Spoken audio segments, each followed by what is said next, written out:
சென்னையைச் சேர்ந்த கார்த்திகா கபடி வீராங்கனை. இந்தியாவின் இளையோருக்கான கபடி டீம் இது. ஆசிய விளையாட்டில் கலந்துக்கின்னு ஈரானை வீழ்த்தி கோல்டு மெடல் வின் பண்ணிட்டு சென்னைக்கு வந்ததும் தமிழக சார்பாக 25 லட்சம் கிடைச்சிது.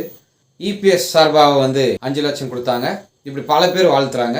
மன்சூர் அலிகான் கார்த்திகா வீட்டுக்கே போயிட்டு 1 லட்சம் ரூபாய் பணம் கொடுத்து நீங்கள் ஒலிம்பிக்கில் கோல்டு மெடல் வின் பண்ணால் 100 பவுன் போடுறேன் உனக்கு கல்யாணத்துக்கு அப்படின்னு சொல்லிட்டு வந்திருக்கிறார். அப்புறம் தமிழக அரசுக்கு 10 கோடி ரூபாய் இந்த பொண்ணுக்கு கொடுக்கணும், வீடும் கட்டித்தரணும் அப்படின்னு கோரிக்கை வச்சிருக்கிறார்.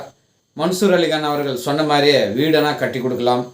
ஏழ்மையான வீராங்கனை, 10 கோடி இல்லைன்னா கூட இன்னும் பணம் சேர்த்தியும் கொடுக்கலாம், ஊக்கப்படுத்தலாம் அப்படின்றது தான் எல்லோருடைய கருத்தாக இருக்குது. ஏன்னு கேட்டிங்கன்னா, இதே வீராங்கனைகளை வேறு மாநிலத்தில் 3 கோடி ரூபாய்லாம் கொடுத்துருக்காங்க ஹரியானாவில்.